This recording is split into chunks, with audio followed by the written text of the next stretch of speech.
Folks, welcome to the show where sometimes you get cheated on and become God. Welcome back to Trainwreck Rules.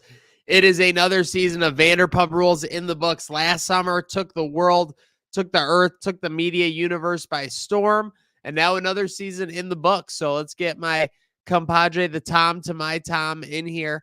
AQ, another season in the books for the Pump Crew. That's it, man. Yeah, it's Pump is, I don't know if I just get caught up in this world of a social media echo chamber, but man, Pump is still all the rage even after the blow up they had in popularity last year. People want more of it, man. I talked to more and more people who are into it. I was on the golf course the other day. Actually, the gentleman that I was golfing with knew of you, so kudos to you for being a local celebrity. And I was like, oh, I got a show with him. And we talk about Vanderpump Rules. And they're like, we watch it with our girlfriends. It's awesome. I was like, welcome to the crew. So it is taking the world by storm. I mean, trash TV, it gets called that for a reason, but there's just something so good about it. And whether it was the arguing, whether it was the splintered relationships, whether it was the little grind outs like James and Allie at their house, or whether it was Schwartz trying to figure out what the hell he had going on, I was like, this season found its way along, despite, some slow spots with the Sandoval redemption arc. But, for this episode, it almost feels weird to review it. Didn't feel like much happened in this episode. They go on a trolley ride. Next thing you know, they're at the event. Not much of the event. I mean, I'm curious your thoughts on this finale, like kind of as a standalone. Obviously, I think we thought the season was pretty solid overall, but curious as your thoughts on this finale as a standalone episode. Well, so I think it's tough because prior to the last season, I think it was not this season as a whole wasn't crazy dissimilar to many seasons of Vanderpump, where it just kind of went along and life was going along and nothing was like too crazy. And this episode specifically to me felt like a microcosm of the season where, like, one, I think the producers did a bit of a disservice to us in jumping on the hype that they had at the end of the year last year and the cheating and the affair and all that hype. And they built up all the trailers for this season and all the hype for the season that it was going to just be gangbusters. And it never really felt like it got to that. And we never got the full explosion that I felt like we were going to get. And so I think the producers maybe overhyped it. I'm sure you see a lot of that in the wrestling world where matches get a little overhyped and then you get to the match and it's like, okay, not the best. And so I think that happened a little bit, but this still solid. I think still holds up to the VPR brand. Yeah, that does hold up to the VPR brand, I will say. And in the end, I mean, I think we'll start at the finish line here and kind of get back to it. Sandoval redemption arc kind of becomes complete. It kind of completes itself to where a point where you have Lala and Sheena kind of being sympathetic. You have Schwartz is kind of in no man's land. He's always been on Team Tom. So, he's happy to jump back in that clubhouse, but that foxhole. But it feels like the arc kind of, it felt like, it's like in Seinfeld when George Costanza is like, when I tell a joke, I'm just going to leave, I'm going to leave on a high note. It felt like the producers all season were trying to push the Sandoval redemption arc. And then the second it happened at this random event, I mean, the Kyle Chan, or what was it, gold vodka or whatever. I don't even know what it was, but it felt like right when it happened, they're like, all right, that's the season finale right there. Now that I'm talking about it, that really feels like it was to me. I mean, what's your take on my take? Well, all the people that sort of sympathized with Tom, I think we knew that was coming. It's been showing signs really all year. And at some point, Lala talks about like breaking down that fourth wall. But it was all stuff we felt like we knew about these people and the sides that they were taking and trying to skirt around the Ariana stuff. What's this tweet you pulled up say here? Feel like Feel if like Sheena and Lala had not capitalized so much off of Scandival on their podcast and via the merch, the audience wouldn't be so upset. It's the whiplash, you leaving your friend in the dust right when this doesn't financially benefit you. Yeah, I mean that's there's a lot of that. fair. There's a lot of accuracy there. True. Yeah, I mean, and because I this think is coming no more than like what third, like within the month of apples coming out. Like poor Sandoval. Sandoval was literally looking like Reek dancing to apples for sure. yeah, not Like, great. you know, like just absolutely like whipped into that sense of being. Yeah, and that's the ultimate struggle here. So when we get to the top 5, I have a bunch of struggle and hypocrisy in it because this show's full of hypocrisy, right? Like, if you rewind a year ago to the reunion of Lala just like killing Tom Sandoval, and then after that, the podcast run that they all went on and going on, and they are capitalizing. They make a lot more money on their podcast than we make on ours, doing these things and to be guests and to spill tea and to do all that stuff. And that's probably the point that Tom made the best this season. Like Tom won poo poo head of the night more than anybody for me, but he talked about it like all these people capitalized on his issues and his suffering and his public humiliation where he just got trashed. He didn't get a chance to really capitalize on that. And then as soon as that has worn down here at this point in real life during this where we are in the season started to kind of wear down, there isn't any benefit to being hating on Tom Sandoval anymore in terms of monetary, right? It's just you actually have to be friends with Ariana. And I think it showed that's really the fourth wall that got broken is these people aren't really all the ways that good of friends and that they are all here for work and it's part of the job and they have to do that. But also Ariana would hit the nail on the head a bunch of times of being like, I'm the final boss in this Tom Sandoval redemption arc. And she knew the producers were trying to set this sort of up in this scenario to have her be part of this full redemption arc for him. And she didn't want any part of it. Right here, I'm the final boss in his video game of redemption. I thought that was pretty meta or whatever. There was definitely some serious fourth wall breaking going on at the end of this episode. So I appreciated that from a production standpoint, etc. I mean, I love that there's just a team of like 10 to 15 producers around these people at all time. Like, how could you act genuine knowing that? But I mean, they say they do. They seem to do.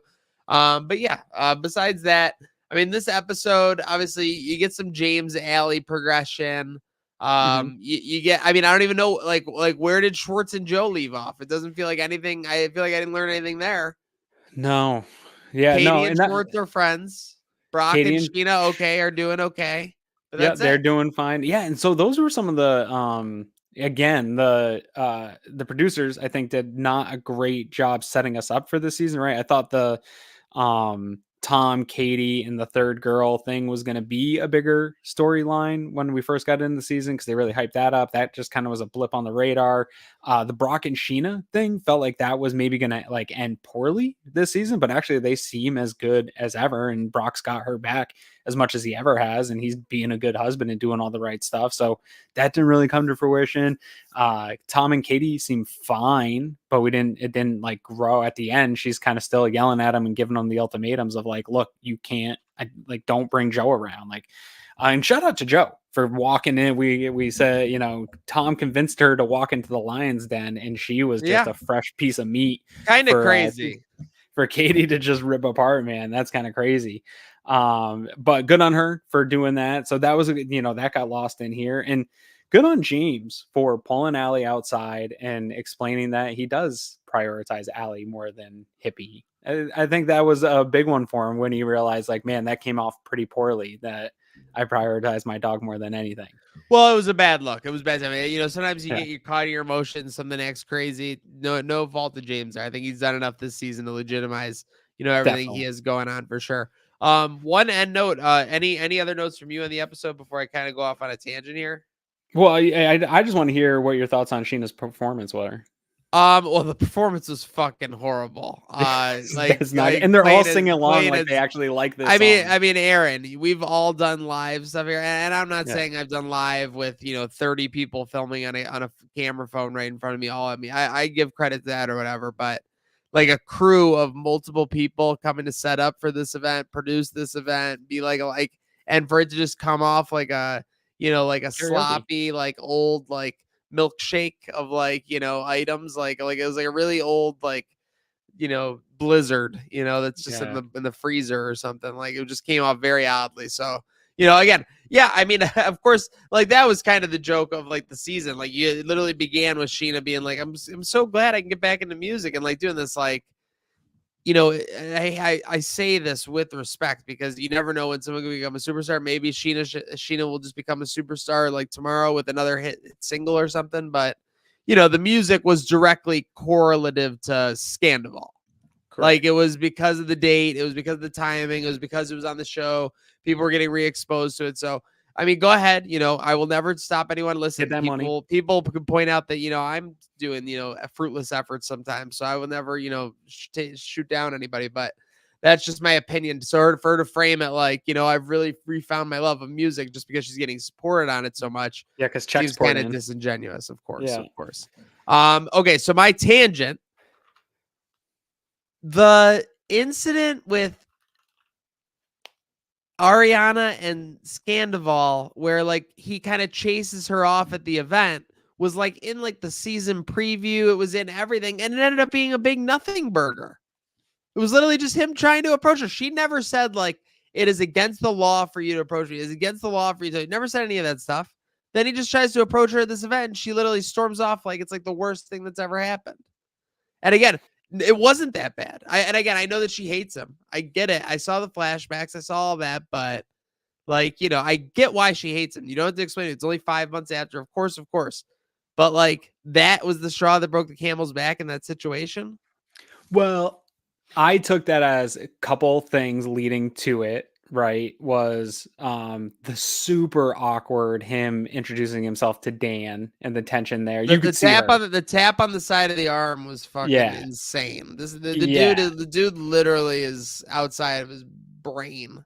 Yeah, and she was like, you could see her tension there, like she doesn't want to talk to this guy, and I do understand that in that sense, but I think also to Lala's point and to some of the points that people were making at the end of the show of like, this is a reality show and there are some things that you don't want to have to deal with in front of people and on TV that you get paid to do, and this is what people want to see and what they want to watch, and at the end of the day you're beholden to the producers that are like, hey, you can't go out like this. You have to do this scene. You have to be part of this.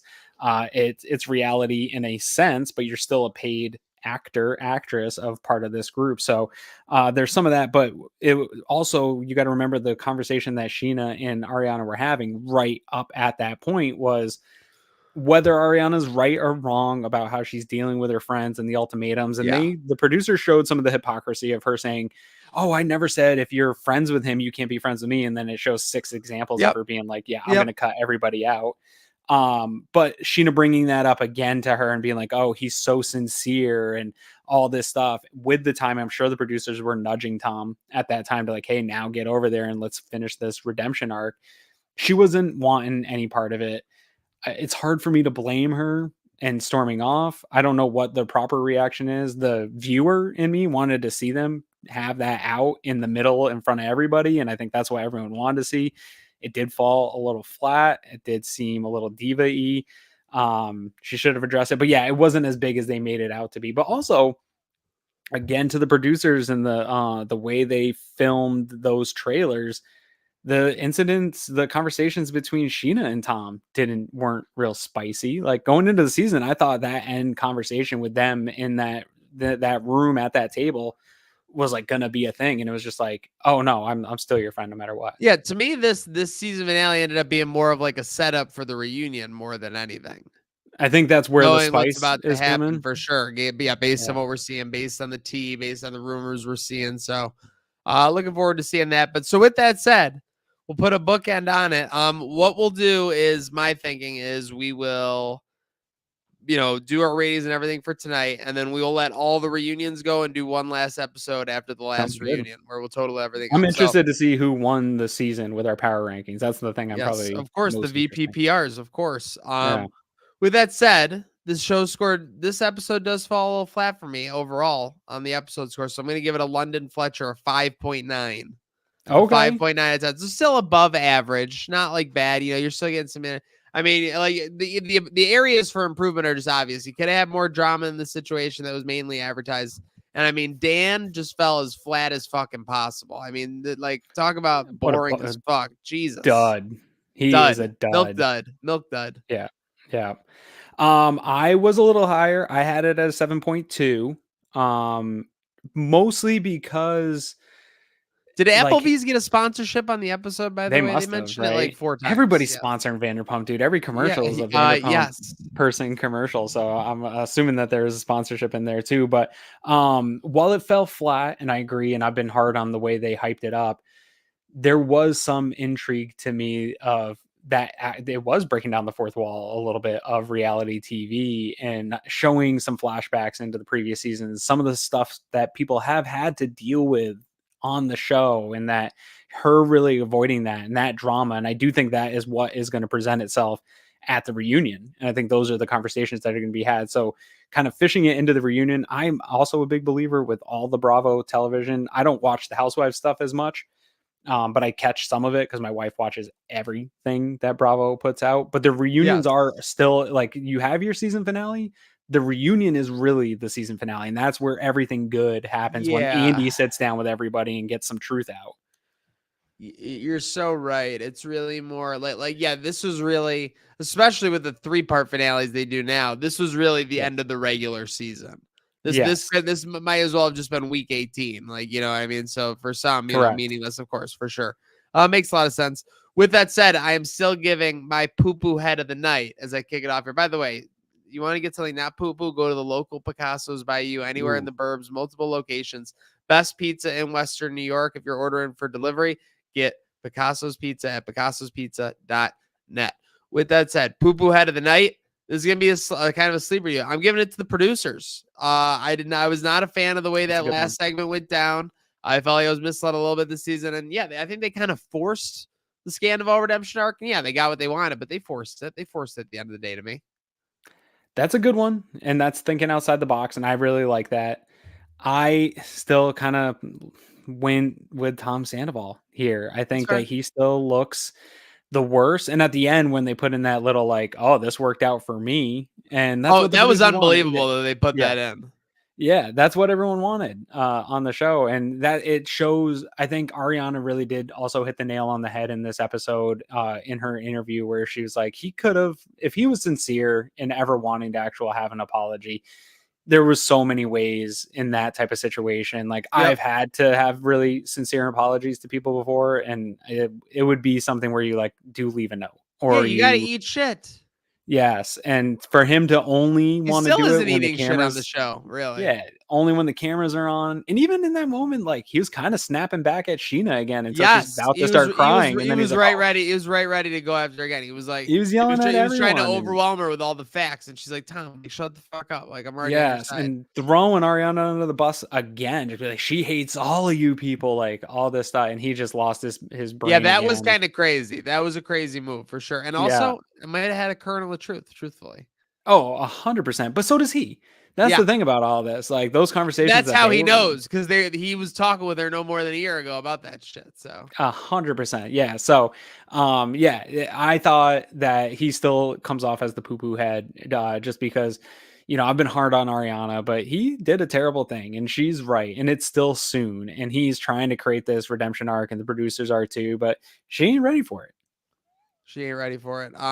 Speaking of which, let's get ready for our Vanderpump Power Rankings. So this will be the last of the season. We will give the updated tally and finale total at our reunion episode in a couple of weeks. But with that said, VPPRs for the finale episode, we rank our top 5 characters of the episode 1 through 5. 5th place gets 1 point, 4th place gets 2 points, third place gets 3 points, 2nd place gets 4 points, and 1st place gets 5 points. We total them up at the end of the season for our Vanderpump season champion. You got your list ready? I got it. You ready? Okay, fire away. All right. Coming in fifth, still the number one man in the group, James Kennedy, Okay. pouring his heart out to Allie. Her telling her she's not ready to get married yet, but when she is, it's gonna be to James. And that was a beautiful moment. He didn't have a big role in this one, but he's had just such a powerful season. I couldn't leave him off. He's had so much growth. Number four, another guy that's had that really good trend is Brock. He's had a fantastic season. He still had super mature moments throughout this, standing up for his wife, but also telling Tom, like, come on, man, you got to like get better. You got to be better.